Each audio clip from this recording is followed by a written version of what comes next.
Admiral Marcus Kane walked across the bridge of his ship. The Vengeance was the biggest warship in the Imperial fleet. Its metal walls stretched far in every direction. Kane had commanded this ship for 10 years. He had never lost a battle. Today felt different. Kane looked at the main screen that showed space around them. Stars dotted the black sky like tiny diamonds, but something was wrong. His crew moved faster than usual. Their voices carried worry.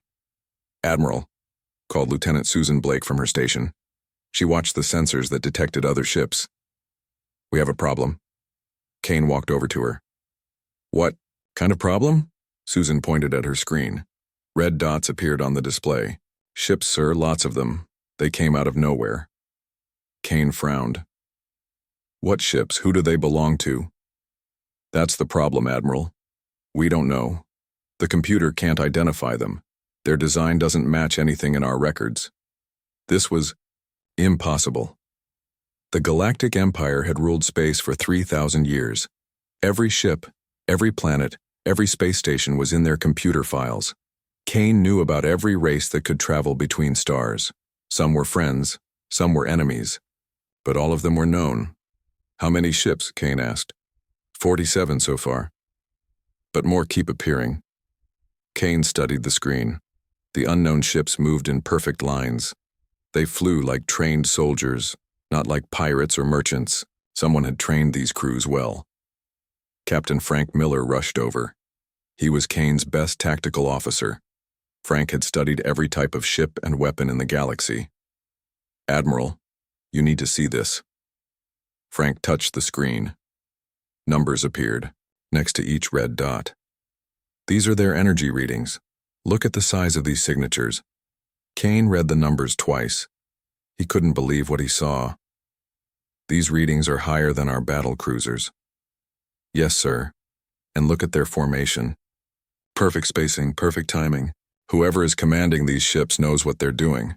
Kane felt something he hadn't felt in years. Fear. Not fear of dying in battle, fear of the unknown. "Have they sent any messages?" "No, Admiral. They're just sitting there, watching."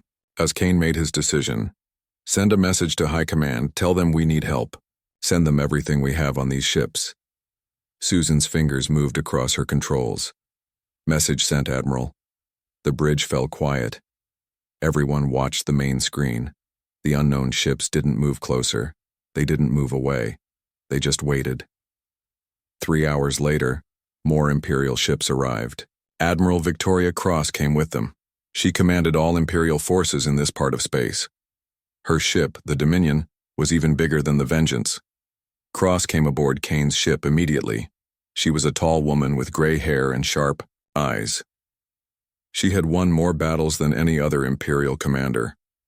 "Show me what we're dealing with," Cross said as soon as she reached the bridge. Kane pointed to the main screen. The unknown fleet had grown.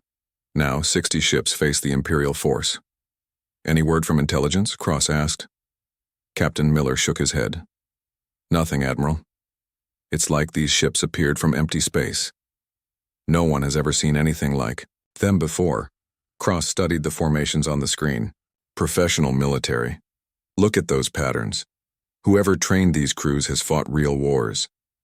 "But against who?" Kane asked. "We know every military force in the galaxy. Maybe we don't know as much as we thought," Cross said quietly. Lieutenant Blake suddenly straightened in her chair. "Admiral, I'm getting something. The unknown ships are moving." The red dots on the screen began to shift, but they didn't charge forward like most enemies did.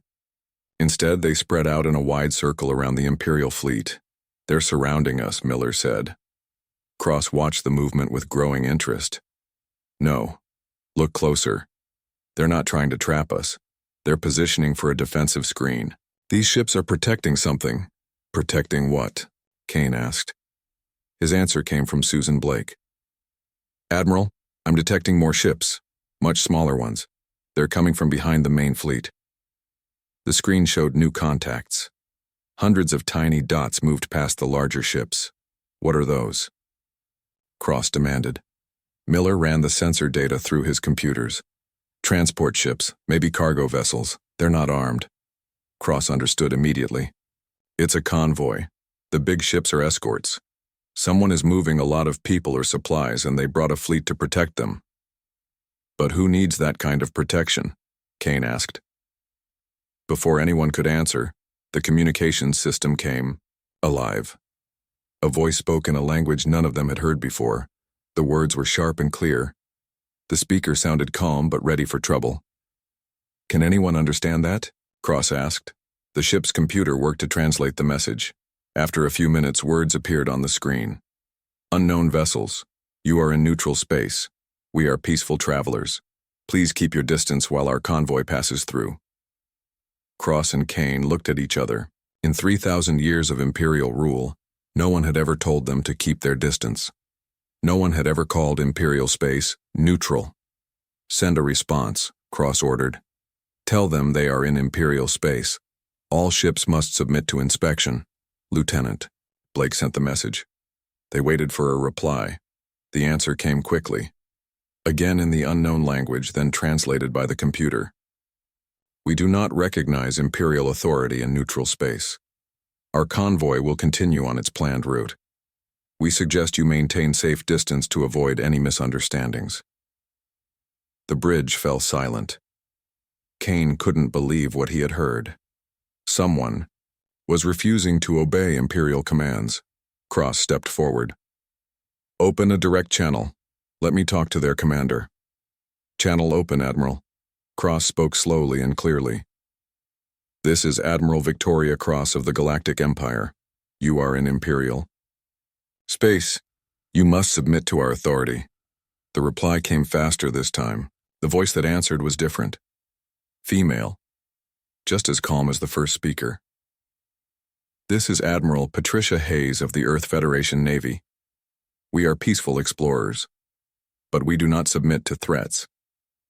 If you want to discuss this situation, we can talk. If you want to fight, we are ready for that too. Cross had never heard of Earth. She had never heard of the Federation Navy, but she heard something in Hayes' voice that worried her. Confidence. These unknown people were not afraid. Prepare the fleet for possible combat, Cross told Kane quietly, and send word to the capital. The Emperor needs to know about this. Kane nodded. He looked at the main screen one more time. 60 unknown ships with impossible energy readings. A commander who wasn't afraid of the Empire. And somewhere out there, a place called Earth that nobody had ever heard of. For the first time in 3,000 years, the Empire faced something completely unexpected. Admiral Patricia Hayes stood on the bridge of her ship. The Liberty was the largest vessel in the human fleet. Around her, the crew worked at their stations. Everyone looked calm, but Hayes knew they were nervous. This was first contact with a major alien empire. The human fleet had been exploring space beyond their home systems when they ran into Imperial patrol ships. Hayes had hoped to avoid conflict, but the aliens seemed determined to cause trouble. Admiral, called Captain Henry, forward over the communication system. He commanded the destroyer Guardian, one of the escort ships protecting the colony convoy. The alien ships are trying to scan us again. Hayes looked at the main display. 60 Imperial ships surrounded her convoy. Each one was massive. Their weapons could probably destroy any human ship with a single shot, but Hayes refused to be intimidated. Block their scans, she ordered. We don't let strangers look through our things. Lieutenant Commander Lisa Parker worked at the language station. She was the fleet's expert on alien communication. For the past hour, she had been trying to understand the Imperial language. Admiral, I'm making progress with their language, Lisa reported. It's actually a mix of several different alien tongues, but there's one dominant language that seems to be the main one. Can you talk to them? Hayes asked. Basic communication, yes, but their grammar is strange, very formal, lots of commands and demands. Hayes nodded. She had noticed that too. Everything the aliens said sounded like an order. They weren't used to talking with equals. Colonel Jack Turner approached the Admiral's station. He commanded the Marine units. Aboard the convoy ships, Jack was a big man with scars from many battles. He had fought against hostile aliens before. Admiral, my people are ready, Jack said quietly. If they try to board our ships, we can stop them. Let's hope it doesn't come to that, Hayes replied. But be prepared. The communication system came alive again. The alien voice spoke in their formal language. Lisa translated quickly. They're demanding we surrender our ships for inspection. They say we're in Imperial space and must obey Imperial law. Hayes shook her head. Tell them we're in neutral space. We have the right to peaceful passage. Lisa sent the message. The alien response came back immediately. This time it sounded angry. They say there is no neutral space. Everything belongs to the Empire. They're giving us 1 hour to surrender.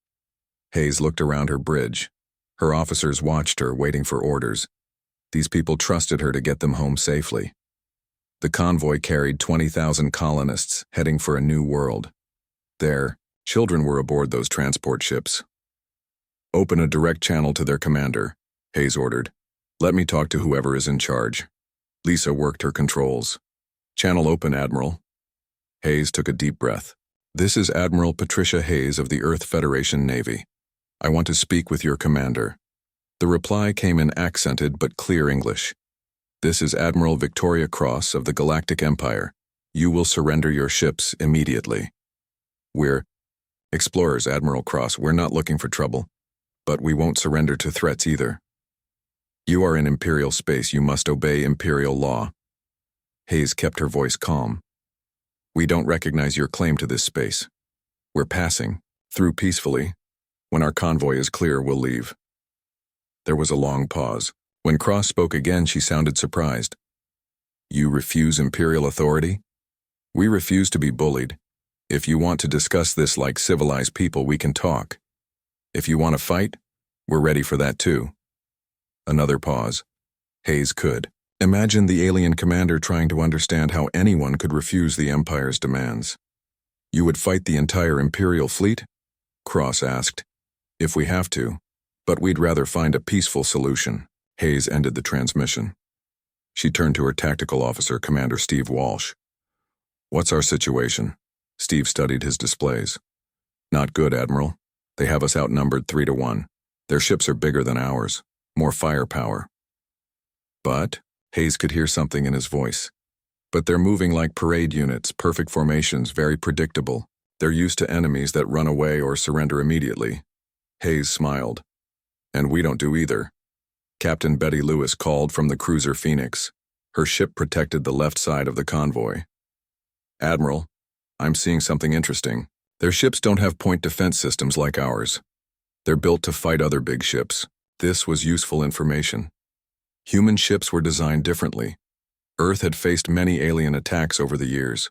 Human engineers learned to build ships that could survive and fight back. Colonel Sam Wright commanded the fighter squadrons aboard the carriers. His voice came over the comm system. Admiral, my pilots are ready. These alien ships are big targets, easy to hit. Hold position, Sam. Don't do anything until I give the order. Hayes studied the tactical display. The Imperial ships had them surrounded, but they hadn't closed the trap yet. Maybe because they expected surrender. Maybe because they were being careful. Lieutenant Commander Pete Davis spoke from his station. He ran the electronic warfare systems. Admiral, I've been listening to their communications. Their security is terrible. I could jam their entire fleet, if you want. Can you do it without them knowing? Easy. Their systems are decades behind ours. Hayes made her decision. Pete, prepare to jam their communications and sensors. Betty, get ready to break their line. Sam, have your fighters ready to launch. Henry, I want the Guardian ready to run interference. What about the convoy? Asked Colonel Turner. We protect them. Whatever happens, those transport ships get through, safely. The communication system activated again. Admiral Cross was calling back. Admiral Hayes, you have 30 minutes to surrender. After that, we will take your ships by force. Hayes looked at her crew. Every face showed determination. These people had volunteered to explore unknown space. They knew the risks. Admiral Cross, you have 30 minutes to let us pass peacefully. After that, you'll learn why Earth builds warships instead of parade boats. Hayes ended the transmission. She turned to Lisa Parker. Send a message to all ships. Tell them to prepare for combat. and send a message to Earth Command. Tell them what's happening here." "What should I tell them about our chances?" Lisa asked. Hayes looked at the display showing 60 Imperial ships surrounding her small fleet. Any sane person would surrender. But humans had never been accused of being completely sane. Tell them we're outnumbered, outgunned, and probably outmatched. Then tell them we're going to fight anyway, and we're going to win. The bridge crew smiled. They had served with Hayes for 3 years. They knew she didn't make promises she couldn't keep. Lieutenant Commander Walsh called out readings from his sensors. Imperial ships are moving into attack formation. They're serious about this deadline. Hayes walked to the center of the bridge. "All ships, this is Admiral Hayes. In 28 minutes, we're going to show these aliens what happens when you threaten human families. We're going to teach them that Earth's children don't bow to anyone." She paused, looking at each of her officers. "But first, we're going to try one more time to solve this peacefully. Because that's what civilized people do." Hayes opened the channel to Admiral Cross one final time. "Admiral, you still have time to let us pass. Your ships are impressive, but you've never fought humans before. We don't surrender. We don't run away. Are you sure you want to find out what we do instead?" Admiral Victoria Cross watched the countdown timer on her screen. 5 minutes remained until the deadline. The human ships had not moved. They sat in their defensive formation around the convoy ships like they were planning to fight the entire Imperial fleet. Cross couldn't understand it. Every species in the galaxy knew better than to challenge Imperial authority. Most surrendered immediately when they saw Imperial ships. Others tried to run. None had ever offered to fight.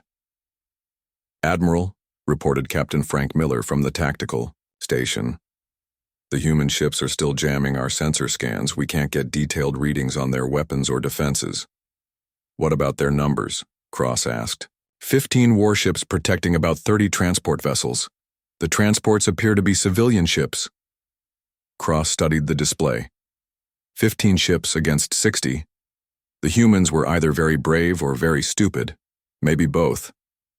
Admiral Marcus Kane stood beside her. "Should we launch fighters? Show them we're serious?" Before Cross could answer, the communication system activated. The human Admiral Hayes was calling again. "Admiral Cross, you have 4 minutes left. I'm offering you one last chance to avoid unnecessary bloodshed." Cross activated her microphone. "Admiral Hayes, you are outnumbered 4-1. Your ships are smaller than ours.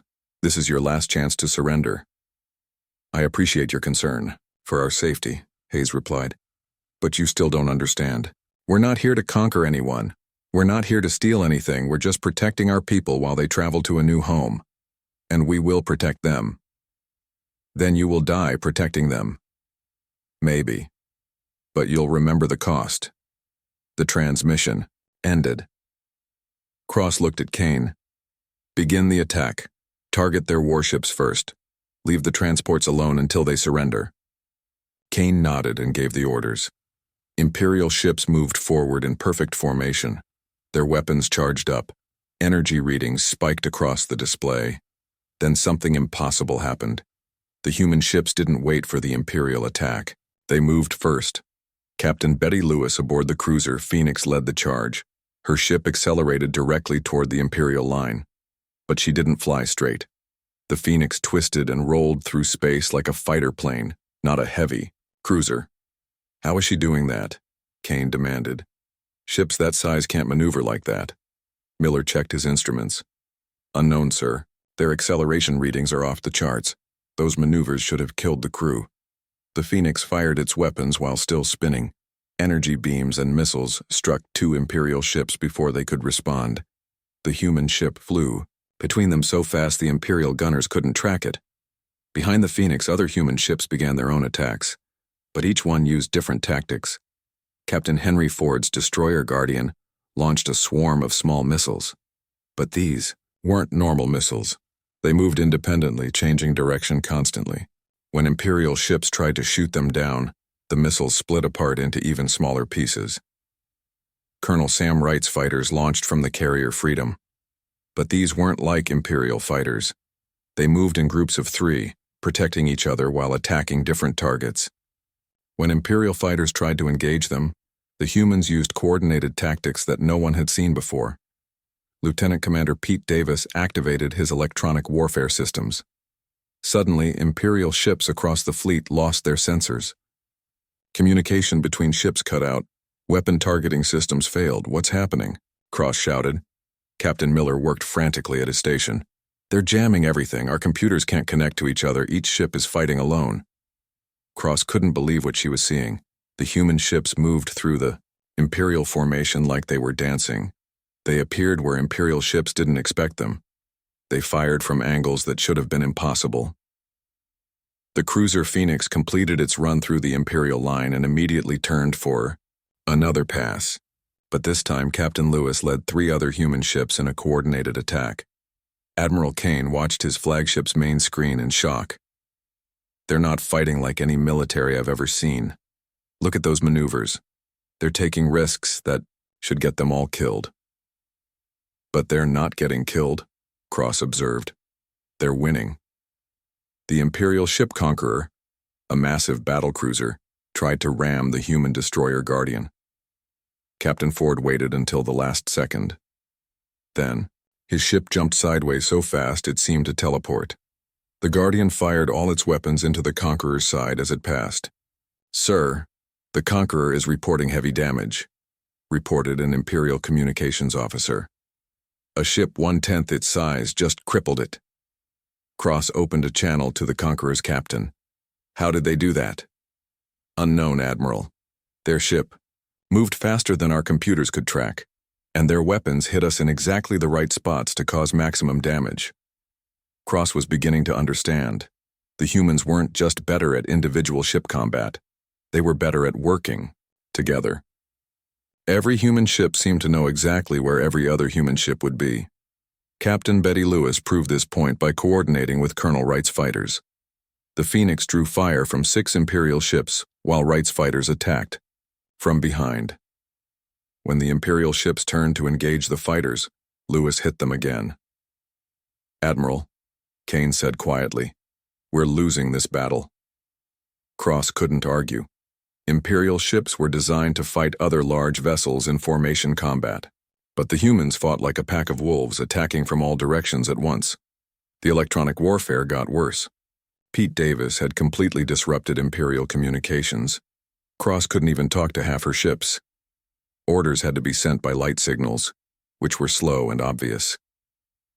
Then Admiral Hayes did something that shocked everyone. She sent a message on an open channel that all Imperial ships could hear. "Admiral Cross, you've seen what we can do when we have to fight. Your ships are damaged, your coordination is broken, your crews are confused. This is what happens when you attack humans, who are protecting their families." Cross listened as Hayes continued. "But we're not here to destroy you. We're here to get our people to safety. Call off your attack, let our convoy pass, and no one else has to get hurt." Kane looked at Cross. "Admiral, we've lost 12 ships. They've lost none. Their offer is more generous than we deserve." Cross studied the tactical display. Her perfect Imperial formation was scattered. Human ships moved freely between her vessels, striking when and where they chose. The convoy of transport ships continued, on their original course completely protected. "How did they do this?" Cross asked. Captain Miller had been analyzing the human tactics. "They don't fight like us, Admiral. We use overwhelming firepower and superior technology. They use speed, coordination, and unpredictability. Every human ship captain seems to think independently while still working with the others. And their crews? They're pushing their ships beyond safe limits. Those acceleration forces should have knocked them unconscious. Instead, they're performing complex maneuvers while under stress that would disable our people." Cross made her decision. She opened a channel to Admiral Hayes. "Admiral Hayes, this is Admiral Cross. We will cease our attack. Your convoy may proceed." "Thank you, Admiral. Your crews fought well. When this is over, maybe we can meet under better circumstances." Cross watched as the human fleet reformed around their convoy. The transport ships continued toward their destination. The warships took up protective positions ready to fight again if necessary. Kane stood beside her. "What do we tell the Emperor?" Cross watched the human ships disappear into the distance. "We tell him the truth. We found a species that doesn't surrender, and we learned that there are different ways to be strong. As the human convoy vanished from their sensors, Cross realized that the galaxy had just changed forever. The Empire had always believed that superior technology and overwhelming force were enough to control space. The humans had just proved them wrong. The imperial capital city stretched across an entire continent. Towers of metal and glass reached toward the sky. Ships moved between the buildings like flying insects. In the center of it all stood the Palace of Command, where the Empire's rulers made decisions that affected 1,000 worlds. Emperor Valdris sat on his throne in the main council chamber. He was old, with gray skin and eyes that had seen 3 centuries of imperial expansion. Around him, the greatest military minds in the galaxy gathered for an emergency meeting. Admiral Victoria Cross stood before the Emperor. Her uniform showed the damage from recent battle, scorch marks on her sleeves, dust on her boots. She had traveled directly from the front lines to give her report. "Tell me about these humans," Emperor Valdris said. His voice was quiet, but everyone in the room heard every word. Cross activated a holographic display. Images appeared in the air above the council table. Human ships moved through space with impossible grace. They appeared at 17 different locations across the galaxy, Your Majesty. Always the same pattern. Small fleets protecting civilian convoys. "How many ships?" asked General Carl Johnson, the Empire's intelligence director. "Between 15 and 50 warships per fleet. But size doesn't matter with these humans. They fight like nothing we've ever seen." Defense Minister Elena Stone leaned forward. "Our reports say they defeated Imperial forces in every engagement. How is this possible?" Cross touched the controls. The hologram showed human ships attacking Imperial formations. "They don't fight like we do. We use formation tactics and overwhelming firepower. They use speed, unpredictability, and perfect coordination." Emperor Valdris watched the display carefully. "These maneuvers look impossible. Are their ships more advanced than ours?" "Not exactly, Your Majesty. Their technology seems roughly equal to ours, but they use it differently. They push their ships and cruise beyond what we thought possible." Intelligence Director Johnson pulled up his own data. "I've been analyzing human communication intercepts. They mention something called Earth. Apparently their homeworld. But we have no records of this planet." "How is that possible?" demanded Admiral Kane, who had also been summoned to the capital. "We've mapped the entire galaxy." "Maybe we haven't mapped as much as we thought," Johnson replied. "The humans seem to come from beyond our normal territory. They're explorers, not conquerors." "Explorers who fight like professional soldiers," Cross added. "Every human crew I encountered showed military training and discipline." Emperor Valdris stood up from his throne. He walked to the large window that looked out over the capital city. "In 3,000 years, no species has challenged imperial authority like this. Most races surrender immediately. Others run away. None have ever offered to fight us as equals." "The humans don't seem to understand that they should be afraid," Stone observed. Their Admiral Hayes spoke to Admiral Cross like they were discussing trade agreements, not military surrender. Cross nodded.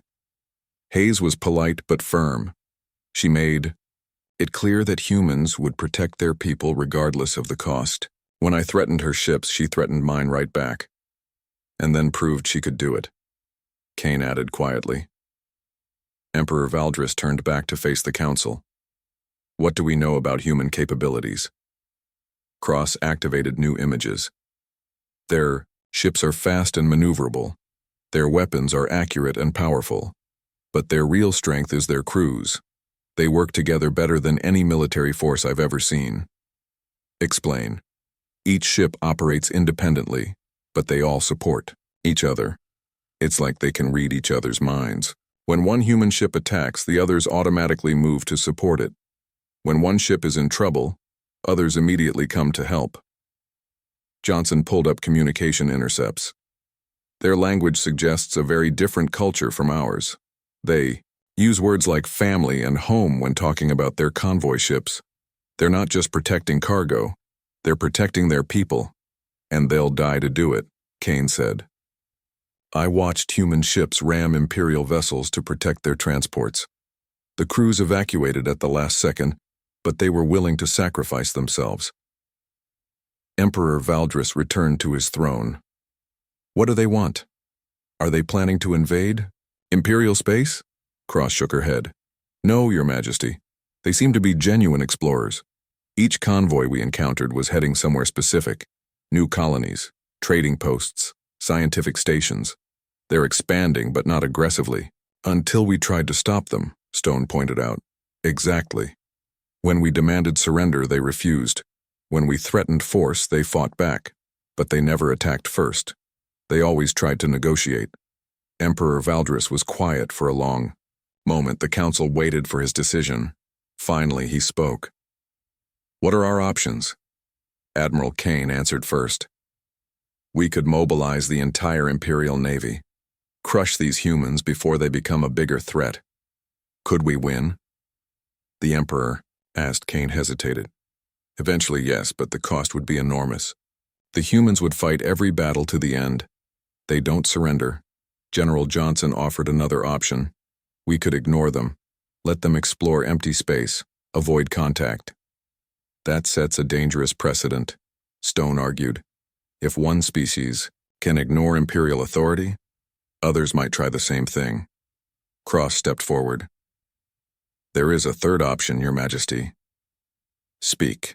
We could try to establish formal diplomatic relations. Treat them as equals instead of subjects. The council chamber fell silent. No one had ever suggested such a thing before. The Empire ruled. Other species obeyed. That was how the galaxy worked. Explain your reasoning, Emperor Valdris said. Cross chose her words carefully. The humans have proven they can fight us effectively. They're expanding whether we like it or not. We can either have them as enemies or as potential allies. Allies? Kane couldn't hide his shock. Think about it, they're excellent fighters. They're explorers who could help us map unknown regions. They're protecting civilian populations, which suggests they have stable governments. Why not work with them instead of against them? Intelligence Director Johnson nodded slowly. The humans do seem to prefer negotiation to conquest. Admiral Hayes asked to talk before shooting. She also shot very effectively when talking failed, Stone pointed out. Only after we threatened her people, Cross replied. The humans were defending themselves, they weren't the aggressors. Emperor Valdris walked back to the window. Outside, Imperial ships moved through the sky in perfect formations. Everything organized, everything controlled, everything predictable. These humans sound very different from us, he said finally. Yes, Your Majesty. And maybe that's what makes them dangerous. They think differently. They fight differently. They refuse to follow our rules. The Emperor turned around. Or maybe that's what makes them valuable. The council waited. This decision would affect the entire galaxy. Send a message to this Admiral Hayes, Emperor Valdris commanded. Tell her the Empire wishes to establish formal diplomatic contact. Tell her I want to meet with their leaders. Admiral, Cross smiled. And if she refuses? Then we'll know where we stand. But something tells me these humans are as curious about us as we are about them. General Johnson activated his communication systems. I'll prepare the message immediately. As the council dispersed, Emperor Valdris remained at the window. For 3,000 years, the Empire had grown by conquest and intimidation. Every species either joined willingly or was forced to submit. Now, for the first time, they faced a species that offered a third choice: partnership between equals. The Emperor wasn't sure if this would lead to peace or war, but he knew one thing for certain. The galaxy would never be the same. The gas giant Proxima Prime hung in space like a blue and white jewel. Its rings sparkled with ice and rock. Around the planet, a space station provided fuel and supplies for ships traveling through this system. Today, it would become a battleground. Admiral Elena Stone commanded the Imperial fleet approaching the station. 24 warships moved in perfect formation. Her flagship, the Eternal, led the formation. Stone had fought for 40 years across the galaxy. She had never lost a battle. "Admiral," reported her tactical officer, "we're detecting human ships near the station." Stone studied the display. 8 human warships protected a group of civilian transports near the station. The humans were evacuating people, loading them onto their ships. "How many civilians?" Stone asked. "Unknown, Admiral, but the transports are full. They're preparing to leave." Stone opened a communication channel. "Human vessels, this is Admiral Stone of the Imperial Navy. You are in Imperial space. Surrender immediately." The reply came from a calm male voice. "This is Admiral Richard Clark of the Earth Federation Navy. We're conducting a humanitarian evacuation. Please keep your distance until the civilians are safe." Stone couldn't believe what she heard. The humans were asking her to wait while they rescued people from an Imperial station. "Admiral Clark, you have no authority here. Order your ships to surrender." "Can't do that, Admiral Stone. We have 20,000 civilians aboard these transports. Men, women, and children who asked for our help. We don't abandon people who trust us." Stone looked at her tactical display. 8 human ships against 24 Imperial vessels. The odds were 3-1 in her favor. This should be easy. "You are outnumbered, Admiral Clark. Your ships cannot possibly win this battle." "Maybe not. But we'll make sure these people get to safety first." Stone activated her fleet communications. "All ships prepare for attack. Target the human warships. Avoid hitting the civilian transports." The Imperial fleet moved forward. Their weapons charged up. Energy readings spiked across all ships. Then Admiral Clark did something unexpected. Instead of forming a defensive line, he scattered his ships throughout the asteroid rings around the gas giant. Captain Paul Bennett commanded the human destroyer Storm. His ship dove into the densest part of the ring system. Chunks of ice and rock surrounded his vessel like a metallic cloud. "What is he doing?" Stone's tactical officer asked. Stone watched as other human ships copied Bennett's maneuver. Soon all 8 vessels were hidden among the asteroids and ice chunks. "They're using the rings for cover," Stone realized. Clever. The Imperial fleet followed the humans into the ring system. But flying through the debris was dangerous.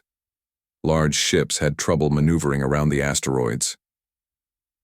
Captain Betty Lewis aboard the human cruiser Phoenix struck first. Her ship appeared from behind a large asteroid and fired all weapons at the Imperial cruiser Dominator. The attack came so fast the Dominator couldn't respond. "Direct hit on the Dominator," reported Stone's sensor operator. "Heavy damage to their main engines." Stone tried to coordinate her fleet's response, but the humans had vanished back into the debris field. The Phoenix disappeared behind another asteroid before Imperial ships could return fire. "Admiral," called Captain Henry Ford from the human destroyer Guardian, "we've got company." The Imperial battleship Thunder was closing on the Guardian's position. The Thunder was 5 times larger than the human destroyer. Its weapons could destroy the Guardian with a single shot. Ford waited until the last possible moment. Then he fired the Guardian's engines at maximum power and shot straight up out of the ring plane. The Thunder tried to follow, but the big ship couldn't match the Guardian's acceleration. As the Thunder climbed after the Guardian, Captain Lewis struck again. The Phoenix emerged from the asteroid field and hit the Thunder from below. The Imperial ship's shields failed under the surprise attack. Stone watched her fleet struggle with growing frustration. The humans used the asteroid field like they had been born in it. They appeared, attacked, and vanished before her ships could respond. "Admiral," her communications officer reported, "the Thunder is requesting assistance.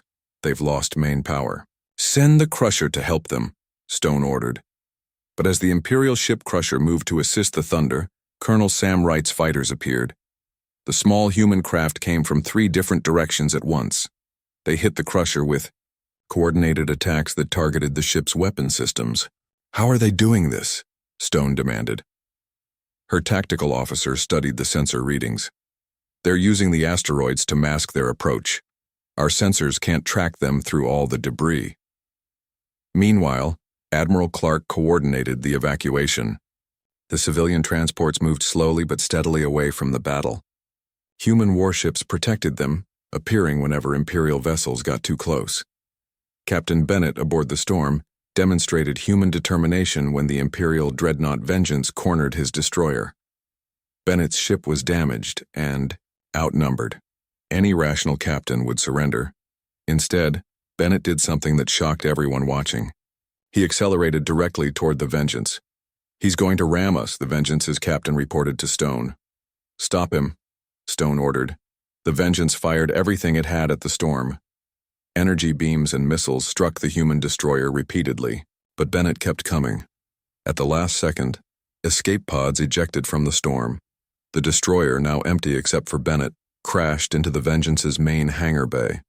The explosion crippled both ships. Stone opened a direct channel to the storm's bridge. "Captain Bennett, respond." Bennett's voice came through the static, weak but determined. "Still here, Admiral. My crew is safe. Your big ship isn't going anywhere for a while." Stone couldn't understand it. Bennett had sacrificed his ship to protect the evacuation. His crew had escaped, but he could have died in the collision. "Why?" Stone asked. "Because those civilians trust us to get them home safely, and we don't break promises to people who trust us." The battle continued for 18 hours. Human ships used every trick they could think of. They turned asteroids into weapons by pushing them at Imperial vessels. They used the gas giant's magnetic field to disrupt Imperial sensors. They fought with a creativity that Stone had never seen before. But slowly, the Imperial numbers began to tell. Human ships took damage they couldn't repair. The destroyer Guardian lost its main weapons. The cruiser Phoenix suffered engine damage. Still, the humans refused to surrender. They continued protecting the evacuation transports. As the last civilian ship cleared the danger zone, Admiral Clark sent a message to all Imperial vessels. "Admiral Stone, the evacuation is complete. Our people are safe. We've done what we came here to do." Stone looked at her tactical display. Her fleet had won, but barely. 6 Imperial ships were crippled or destroyed. The humans had lost 4 vessels, but their crews had mostly escaped. "Admiral Clark," Stone called over the communication system. "Your ships are damaged. Your weapons are failing. Surrender now and we'll treat your people well." Clark's reply surprised her. "Thank you for the offer, Admiral, but we're not quite finished yet." The remaining human ships formed up around their Admiral's flagship, the Intrepid. 4 damaged vessels against 12 Imperial ships that were still combat ready. "What are you doing?" Stone asked.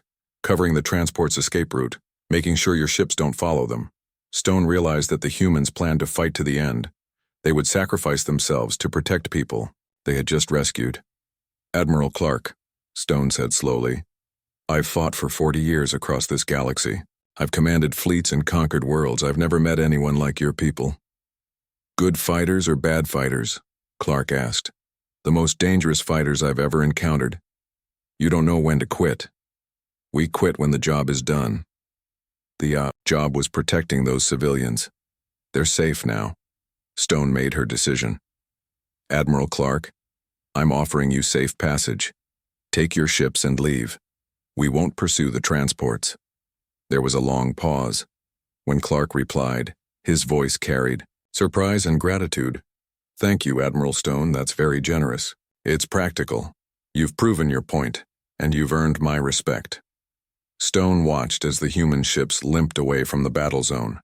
The Intrepid's engines flickered with damage. The Phoenix trailed atmosphere from hull breaches. But they were leaving under their own power, not as prisoners. "Admiral," her tactical officer asked, "should we report this as a victory?" Stone thought about the question. Her fleet had held the field. The humans had withdrawn. By traditional measures, the Empire had won. But Stone had learned something important during this battle. Victory wasn't just about who controlled the battlefield at the end. It was about who accomplished their mission. The humans had saved 20,000 civilians. They had protected their people against overwhelming odds. They had fought with courage that Stone could only admire. Reported as an engagement, Stone decided. The humans achieved their objectives. We achieved ours. And we learned that humanity is a force to be respected. As she watched the human ships disappear into the distance, Stone opened a personal channel to Admiral Clark. "Admiral, before you go, I have a question." "Go ahead." "Who taught you to fight like this? What military academy trains officers to push ships and crews beyond all reasonable limits?" Clark's answer became Lou.